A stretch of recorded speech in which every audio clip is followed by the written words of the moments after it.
So what encouraged you to do the Krenkadu? Sorry. It's okay. Kindred. Kindred. Kindred. Yeah, Kindred. Kindred. Yeah. I chose the wrong title, that's all. Why did you do so difficult to me? Mm-hmm. No, wait. Kindred. No, I'm saying wrong. Kindred. Mhm. Am I saying right then? Yeah.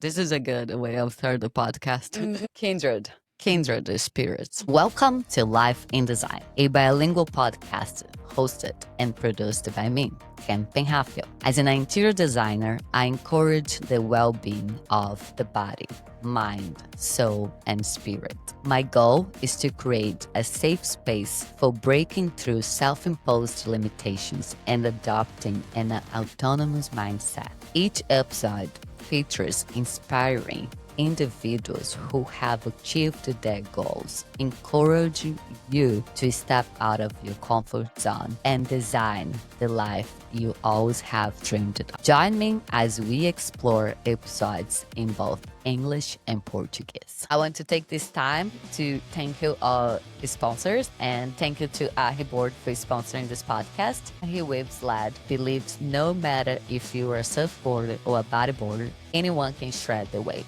Intended for all levels of riders, Waves LED is the ultimate barrel machine.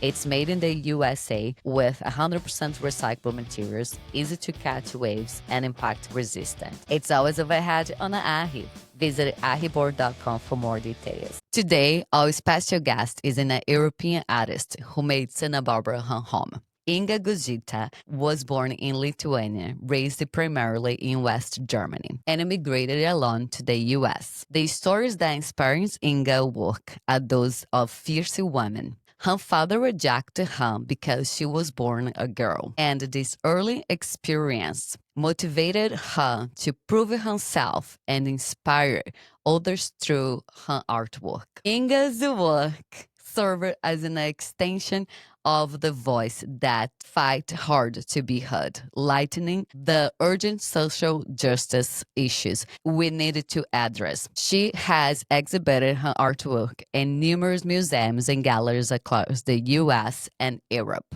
Inga, thank you so much for being here today. Thanks for having me.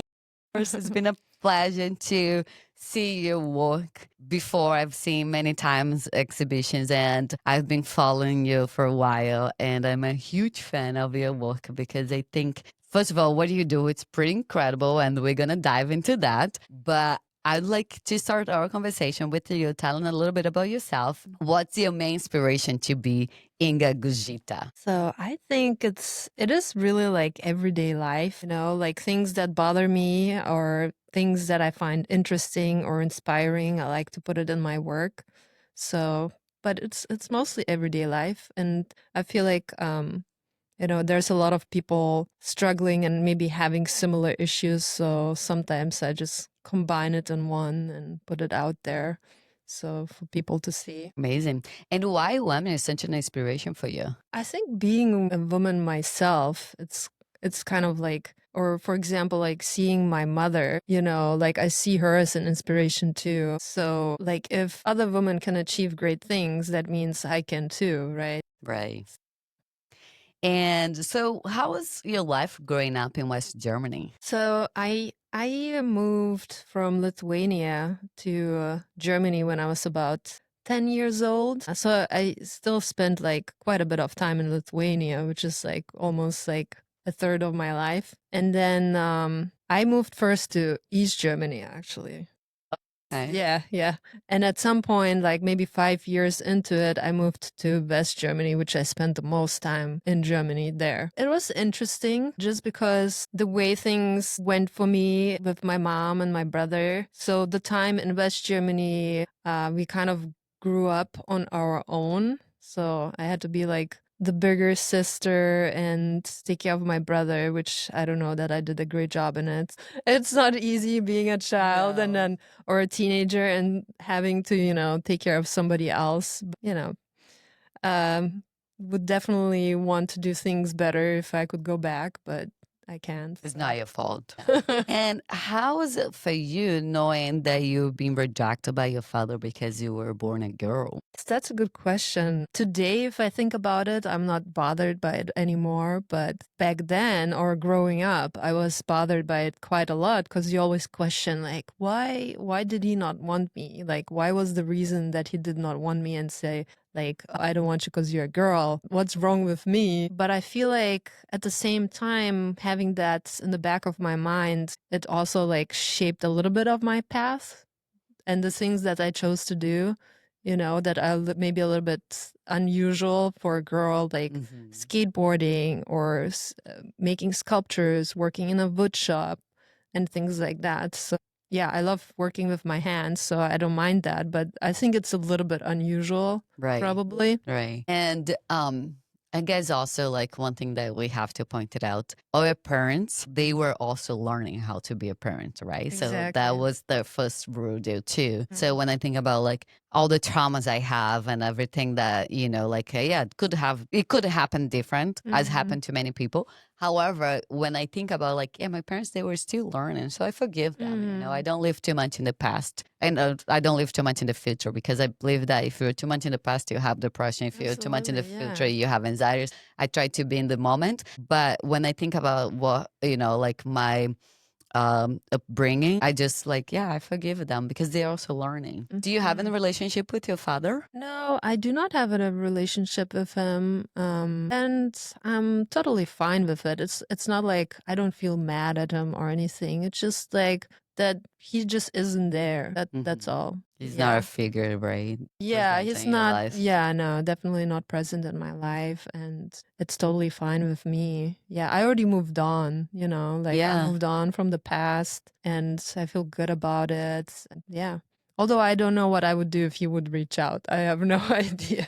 But yeah, and it's interesting because you are still like insert yourself in a male dominant environment, working with your hands at the wood shop, like and the primary base of your art is with wood. So it's a very male dominant, right? Do you think unconsciously you kind of choose that to prove yourself to your father somehow?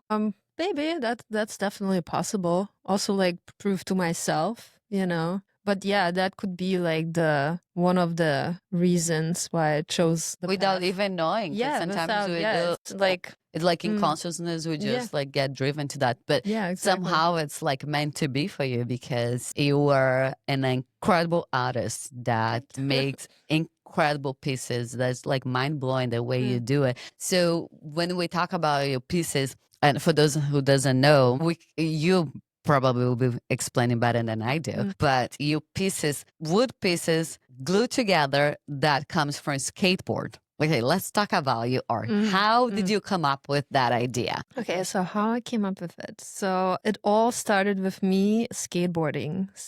And falling in love with skateboarding and the whole culture that comes with it, all the people that come with it, friends and family. Basically, like, I feel like when I was skateboarding, it made me forget everything, that upset me or everything that bothered me. I was just in the moment trying to learn the trick. It's not like I was ever really great at it, but like just doing it alone, just trying it made me like forget everything else. And at the same time, also create friends, and then they become your family. Yeah, your community. Yeah, exactly. So it started with that. And so I was so passionate about it that after high school, I decided to come to the US and go to the place where skateboarding originated, sort of the West Coast. And I just kept going, kept skateboarding. And at some point I decided, okay, I was going to study art at City College here in Santa Barbara. And so part of studying art was for me also like finding my medium,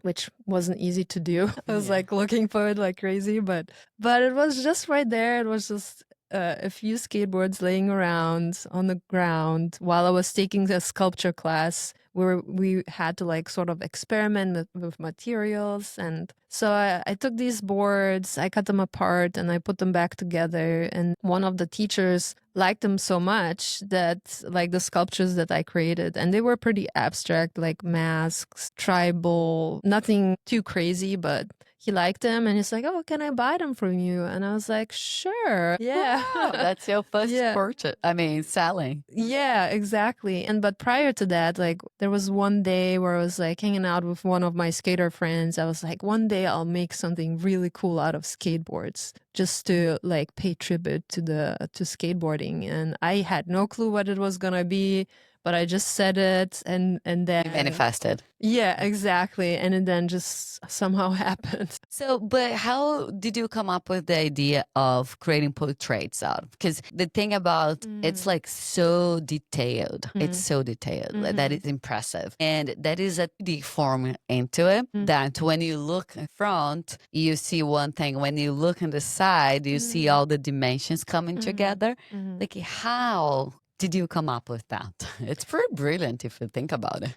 Yeah, so I think it's like my work kind of like evolved. It wasn't always what it is today, and it might even like grow even further. I don't know. Like I, get to experiment every day with like the techniques and how I build it, and if something isn't working right, so I try to make improvements of how I build it, make it stronger or less stronger. Usually make it stronger, but I started out creating more like happy hero characters, and they were still quite abstract, but they had like capes, and they were kind of representing like my emotional state in a way, but they were characters and they looked happy. And I used to use different tools back then, and therefore the shapes that I was creating were like bigger. I wasn't able to cut really tiny pieces of skateboard, which now I can because like I switched tools, and it's almost like I am drawing but with a scroll saw in a way. It feels kind of good. Yeah, and also like the way that you do with small pieces, it's pretty impressive. Do you cut them with a laser? Like how you do so perfect? No, everything is done by hand and with a scroll saw. It's kind of like it's a very like easy to use tool. It kind of reminds me of a sewing machine, but it has like a blade instead of the needle in there, and it always goes up and down. And the blade is so small that you're able to cut really small, detailed pieces. Wow, that's impressive. Good job. Good job. Yeah, and I've been to your your shop. Yeah, studio. A studio. And you have so many skateboards to play with and so many different colors. It's actually really fun. I'm sure that you spend a lot of time thinking about what's going to be your next piece. Yeah, I mean, always. But sometimes they just come to me just like that, Like sometimes there isn't much to think about it. It's kind of spontaneous.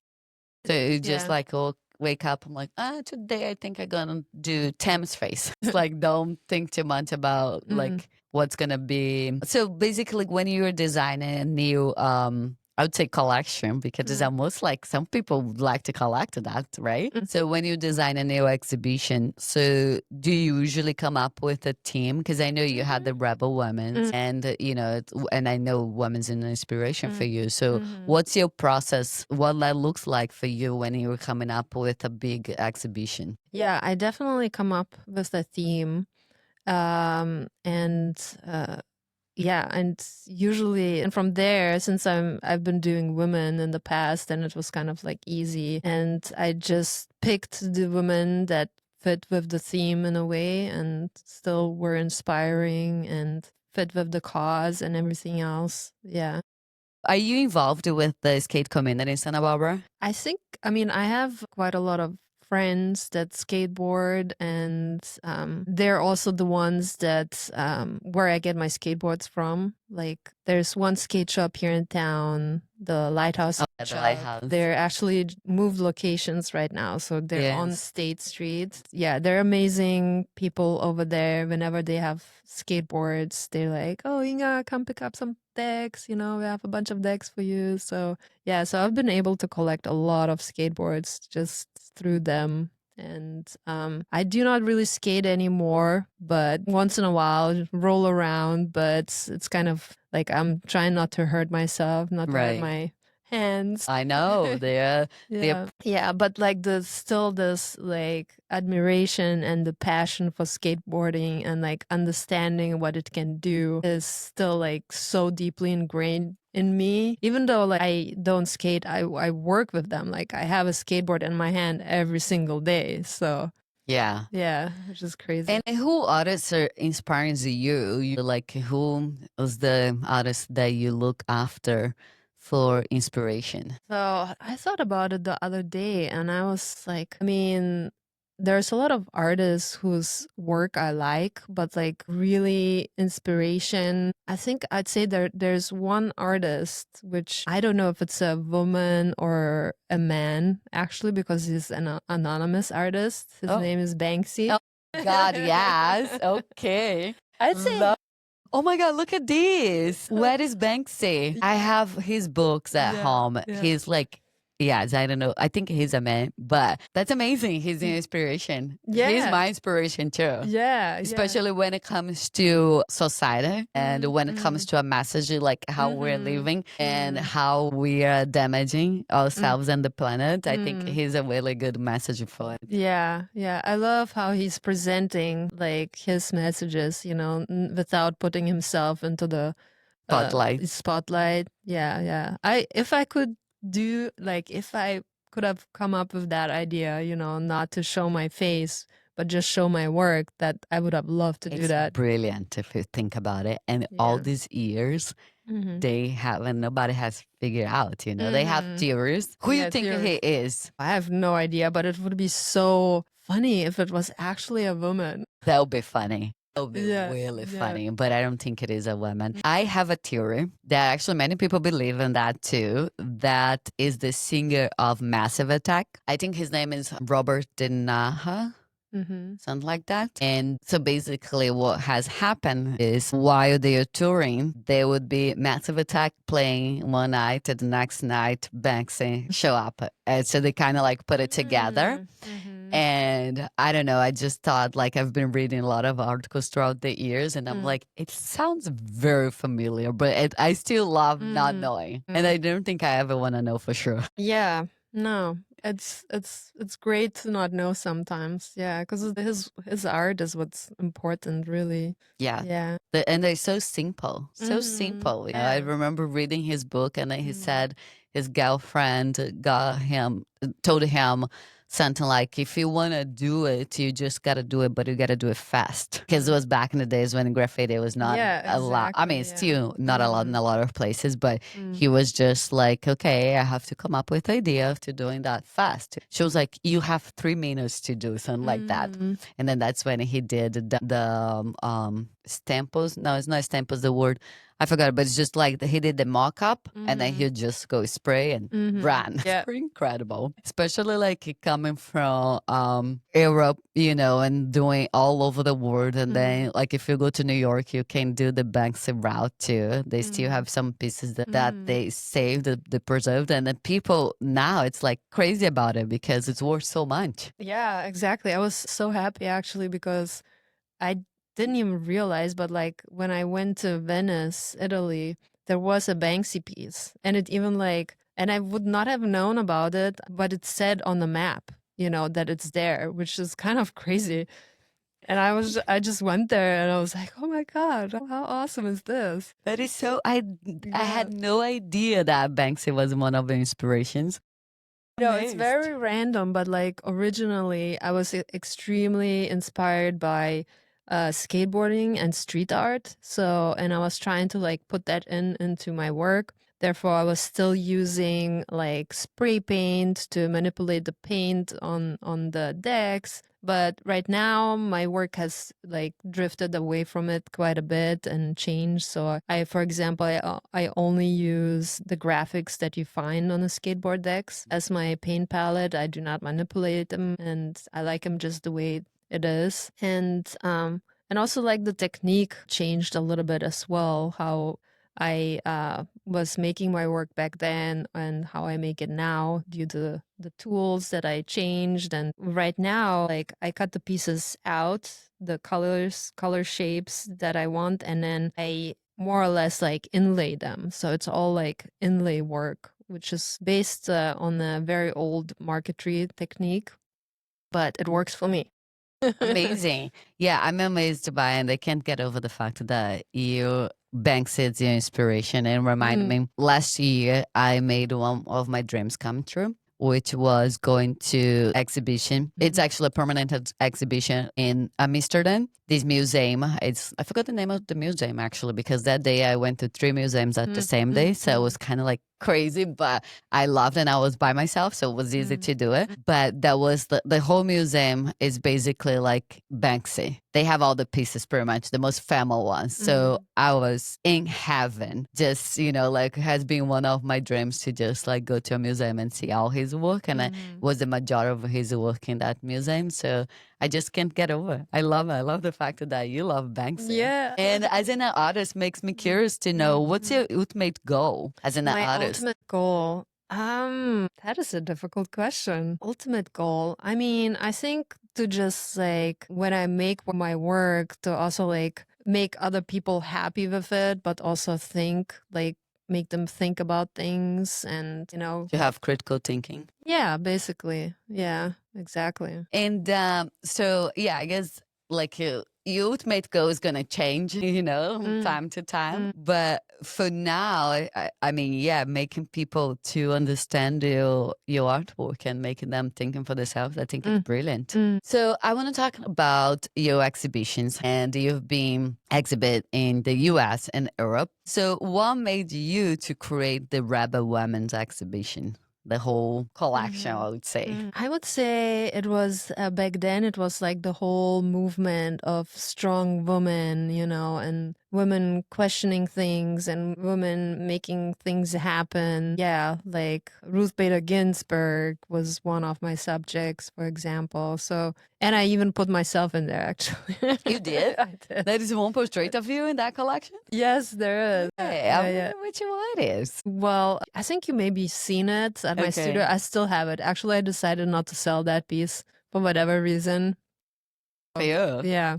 So that was the first portrait I made of myself, and it's kind of fun to just look at it sometimes. You have at your house or you have at your shop? It's in my studio. That is cool. So, but at the time that you decided to do it, you've been inspired by those women's, and for any particular reason? Good question. It's been a while. Particular reason? I think no, not really. Just like I was just inspired by them. Like as a woman, I was inspired by them. And what made you to feel inspired to create the Young Sparrows? The sparrows, yeah, that was a good theme as well. Basically, then I chose the younger generation, like the daughters that had voices too. And sparrows are like little birds that are little, but they can be really loud. So that was just like another way to like express myself, being just one person, but being able to say a lot, in a group. Yeah.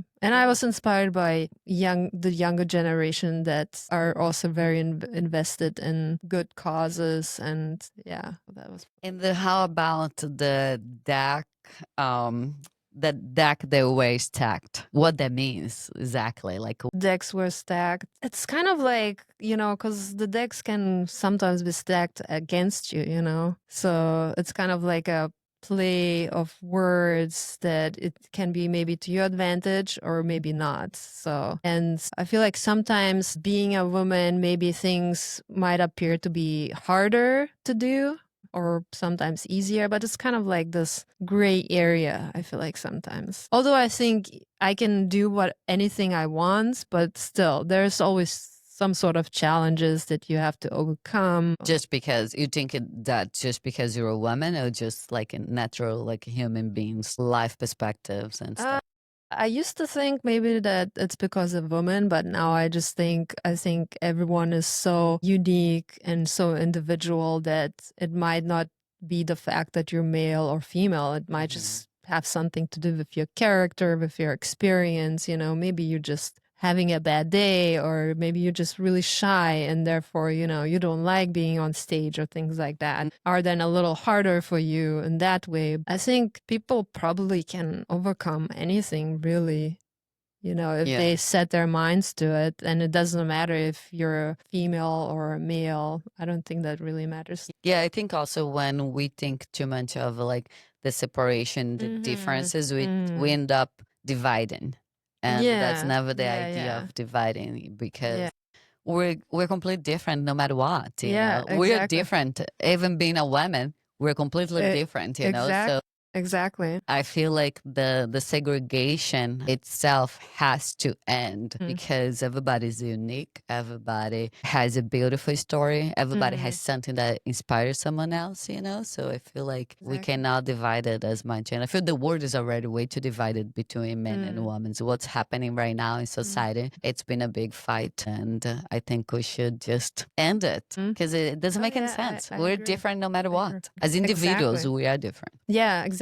That's where sometimes I think the word equality doesn't really make sense anymore, because like they say, oh, we want equality between men and women, but like we're so different, and why would you want equality if you could maybe strive for something better, like like, do you want to work the same job like as a plumber? It's very rarely that a woman would like to do that job, but if you're going for equality, then that means you would need to do that as well. So it's hard to keep things equal in that sense. I feel like everyone should just strive for the best thing possible for them, for their own self in a way, and not strive to be like the same as. Yeah, it made me think a slogan that Brazilian government used to have back in the days. I don't know if they still have, but the slogan was basically like, we're all the same, like somos todos iguais, basically like we're all the same.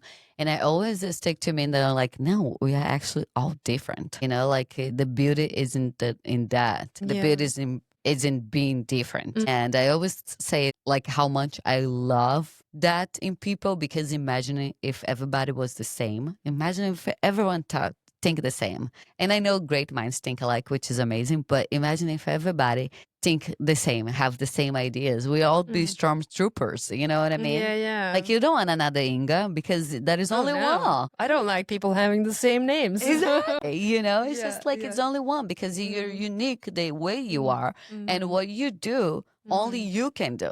Like someone else might have the same idea. One time Kate Perry said something like, if you have an idea and don't do anything about it, someone will, because great minds think alike. Someone else will have the same idea, and someone else will do it and take action on that idea. And it makes so much sense to me, because a lot of people would have the same idea, but the difference is like how you do it. Only you can do what you do, and as good as you do.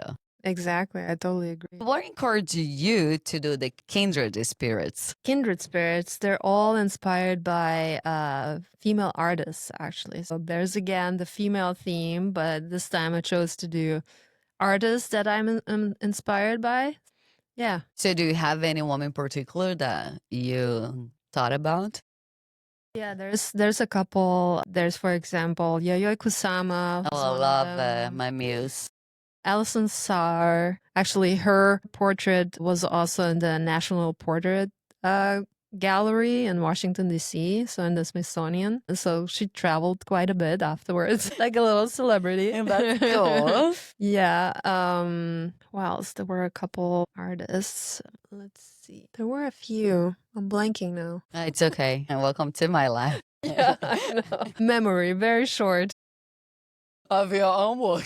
I know it happens. And also that is so funny to say that, because as a designer, things happen so fast and there's just like so much details that sometimes you work on a project and then you spend so much time working on it and then you move on to the next project and you completely forgot about like even like what you did basically, like who you worked with. Like it goes so fast. There's just like insane to think about like, I worked so many hours on it and I can't think of it. Yeah. It happens. Back to the design side, I love your work and I can picture your pieces in my living room and so many clients' living room. I cannot I cannot do this interview without asking you, what's your dream home look like for you? What's your fantasy home? Like how, as a designer and as an artist as you are, what that looks like for you? Very interesting question. I think it would be very like minimal, actually, simple. Because I feel like I'm surrounded by so many things during the day that when I go home, I'd like to not be, just have like rather more like clean rather than clustered. Because like I feel like when I create, I'm just like super messy and things are everywhere. Pieces of skateboards fly everywhere, dust everywhere. So I think it would be more like a Minimalistic kind of look. yeah. Not too crazy modern, but a lot of handmade things though. Like the more the merrier. Yeah, I think. Yeah, that makes sense because as an artist, like your mind is so busy and, like it's incredible capacity of thinking about so many different details at once that I feel like when you get home, you kind of want to like clear your mind, kind of like empty your thoughts. So if you have a minimalist place without so much, I would say so much stimulation that will help you to focus better when you are at your studio. Yeah, exactly. I like to be able to focus and not be distracted by too many things. Do you have any design that you like any piece of furniture that you'd have at home? Probably anything made by my husband. That's true. He's a great artist too. Yeah. I don't have like a specific furniture designer in that sense. I just like things that are well made, and well crafted. Yeah. And so when you look back, and how long have you been living in the US? I think it must be over like 15 years, something. More or less. So when you look back to this time, and as you know, we're both internationals and we're basically citizens of the world, because I feel like once you leave your home country, you can live anywhere, honestly. But when you look back, what are the accomplishments that you're most proud of? I think just stepping out of my own shell and not being afraid, or actually doing the step to go to a different place by myself and then making friends, meeting people. I think that's probably the most proud that I am of myself, because when I was growing up, I was just so shy, just such a shy kid, like afraid of everything, afraid to speak up. And and I feel like I might still be, but not as much as I used to be. Right. Yeah, you have grown out of that. Yeah, a little bit. It helps. It totally helps to just go out on your own, travel by yourself or something. Yeah. Yeah, and also like build yourself up in another language too, because it's kind of like, it's very interesting sometimes when I think of it. Like I moved to here not knowing that many people. I probably knew like 2, 3 people, and not even Santa Barbara. And I did not speak any English, so I had to learn, and I learned by direct exposure. And when I think about it, like, I had to build myself in another language. And then sometimes I was like, these people that is knowing me now, they have no idea who I am in Portuguese, first of all. They have no idea who I am in Brazil. Not that I have anything special, but it's just like you're creating a new persona in another language, in another country, and then you're introducing yourself as a brand new person. So it's almost a rebirth. Yeah, that's how it feels like. Yeah, it feels like that. Clean, like a new life, clean slate or something. It's pretty incredible. I love that actually. And can you think of any significant learning that you had accomplished in the last year? I think I can think one for you, but okay. I'll let you think a little bit more. You tell me. You learned how to make jewelry. Oh my goodness, yes. I totally forgot about that. I have one ring for you. Yes, exactly. Look what you made me. That's the only ring I made for friends. You're very special. This is my everyday one, every day. And I love it. So beautiful. Thank you. Yes. I know. I love that you put your signature here. Yeah, that's the only one. Sometimes, sometimes I wear like that. Nice. I like it. Yeah. Well, yeah, so that was a big accomplishment, right? Learn something new. Yeah, that was just part of me. The funny thing is that when I was a kid, the few things that I wanted to become when I grew up was one of them was dentist, but because my mom was one, and the other one was a designer, fashion designer. I mean, I'm not a fashion designer, but like that part intrigues me quite a bit. You know, like making clothes and designing jewelry and I don't know, and just the craft of it. It's very interesting to me. Yeah, I like that. I like that too. Yeah, when I was growing up, I wanted to be a fashion designer too. I used to, gosh. I used to design my own clothing when I was like 12, 13. Take like all the pieces. I'm never gonna forget that. I had one jeans pant that I cut it. And then there was like few pieces of jeans, and I'm like, I need to do something with this. I cannot throw this away. It cannot become just cloth to clean the house. I have to do something. It was such a beautiful piece of jeans, so I decided to do a skirt. So with the left of the leg, I would make the belt for the skirt, and actually worked. I wore the skirt for a long time. Well, there you go. Yeah, that was my first piece, and it's so vivid in my memory that I could remake now if I wanted. Wow, that's impressive. Yeah, and I was probably 13 years old when I did it. Yeah, But now I'm like, all my clothing that I've been designed is only silk. It's like silk is my thing. So really? yeah, it's like, I know it's not eco-friendly, but it's just like, I love You the like feeling. it. Yeah, everyone has their own, favorites. My favorite is cotton and linen. I love linen too. Yeah. I love cotton too. Yeah. But they're simple, but I like them. They're comfy to me. I like yes, comfortable things. Yeah. that's how I feel about silk. Silk for me is so comfortable that I can't live on it. And I have a yellow set that I have designed with a collaboration of one of my best friends in Brazil, Natalia Amaral. And I put all together, and then she had a studio tailoring for me. I literally can't live in that suit. And my friends make fun of me because they're like, this suit has me everywhere. Because yes, I've been wearing that suit so many times. It already had me everywhere. It knows a lot of places. It can go itself. Yeah, but that's the greatest part about that piece, that clothing piece that you wear it so much, and it's not just like one of a kind, like one time wear and then it's in a closet. I No. love that. No, it's like, Yeah. and that's the thing for me. Like, I don't have anything on my closet that I don't wear. If I don't wear it for 2 seasons, out. It has to be out, unfortunately, because there's so many people that need clothing, especially like right now, what's going on with the fires and everything, people losing everything. It's time to clean up our closets and make sure that whatever we did not wear in 2 seasons has to go. Like, we cannot accumulate a lot of stuff. For what? Yeah, absolutely. Yeah, if you never wear that piece, then out you go. Out to go. Yeah. Change the subject a little bit, but still in the realm of accomplishments. Do you can think of an accomplishment that made you feel really proud of something that you did in the past year?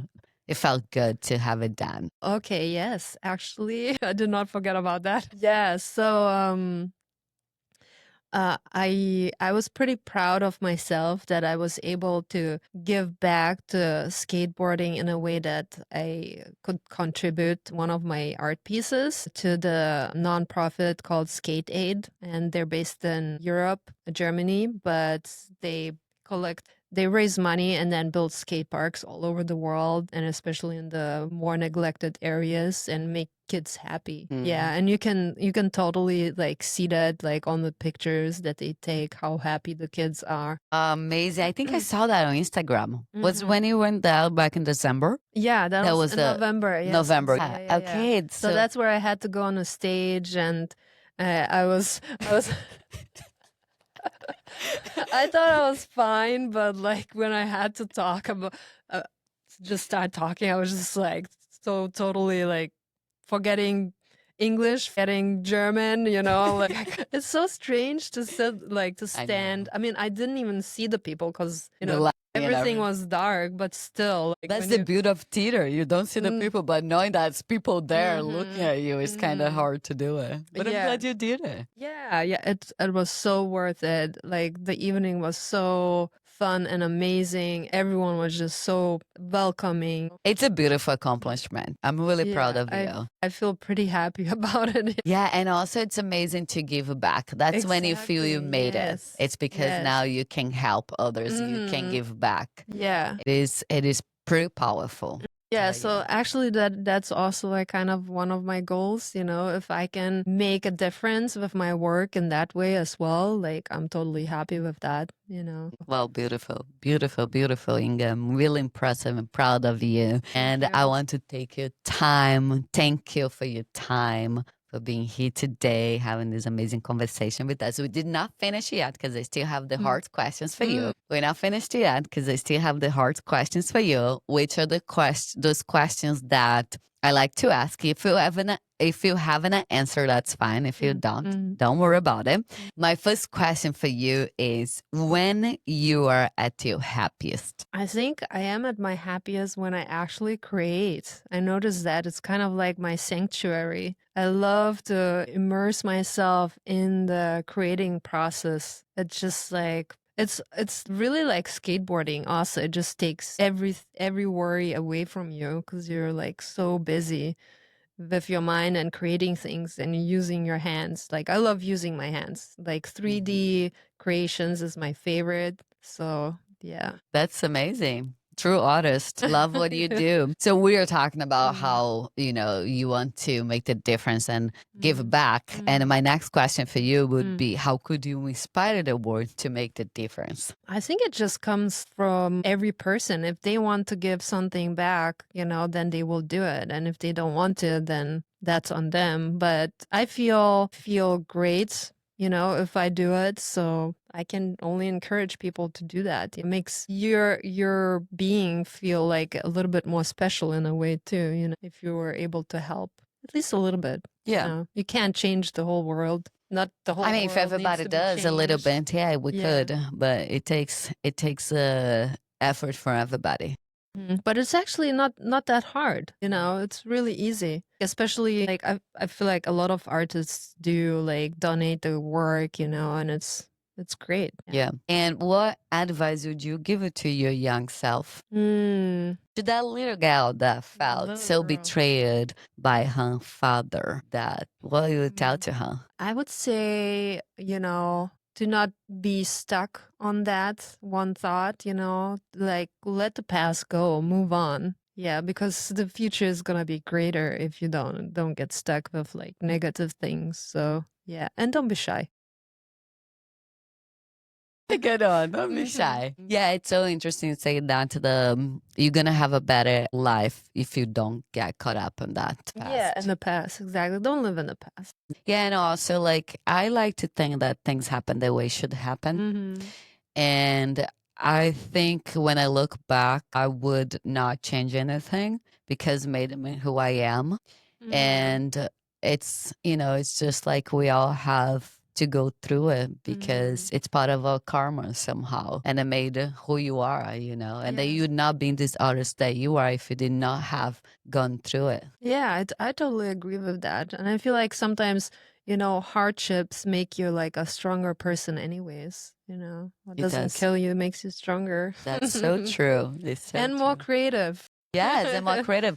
Because the thing is, sometimes when I'm angry about something, and especially when I'm angry about something that I felt so betrayed or like unfair to me, I use that anger to power to do something better. Like, how can I overcome that with something to make a difference for myself? So it's really important to channel the anger that we feel to make the difference, to make something better, to just like prove yourself or prove someone else is wrong about you. So we all have those moments in life. So it's really important to don't be angry all the time, but use that anger as a fuel to just like move forward. Yeah, I totally agree. Beautiful. Yeah. Thank you so much, Inga. It's been a pleasure to have you. To end our conversation, I always like to finish it with this deck from Gabrielle Bernstein. The universe has your back. I don't know if you're familiar with that. So basically, it's just like a message from the universe to finish the conversation on a positive note. That. So it's I don't know if you ever use a deck, but basically you get the deck, you knock 3 times to break the energy of whoever touched you before, in that case me, and then you just shuffle and pick one card for yourself. Okay, so do I still have to knock or 3 times. Gotta knock 3 times. And then I? you shovel. Yeah, no, you already did. Feel the deck, the Yeah. energy, the message from the universe for you. I'm gonna take this one. Good. First. You can. Oh. You can. My energy creates my reality. What I focus on is what I will manifest. Wow. Didn't we talk about manifestation earlier today? Yes, we did. Amazing. Yeah. Wow. Crazy. Thank you. This is the Inga's card. I'm going to put it here so we can next to Banksy so we can finish our show today. And thank you so much for being here. Thank you so I really much. appreciate you. I'm a huge fan. I'm a huge fan of you, I know, so it stop. works out great. I'm a huge fan of you, and I will appreciate your work. And I've been following your work for a long time now. We've been friends for a while, and I'm really proud of you and proud Thank of you. things that you've been doing and how you've been changing the art community in Santa Barbara. And I'm really passionate about it. Thank you so much for your time and for being at Life in Design and inspiring so many people. Thank you. Thanks for having me and doing the same. Thanks for inspiring everyone else as well. So Thank you. I'm chat with you today. And you guys, thank you so much for being with us today. Thank you for listening to our conversation. If you think this conversation is relevant and inspire someone that you know and yourself, please share. We are on social medias on Instagram and TikTok as Life in Design Podcast. And also, if you want to send us a message, we have our website, lifeindesignpodcast.com. And I will see you next week. Thank you. Yeah, we did it.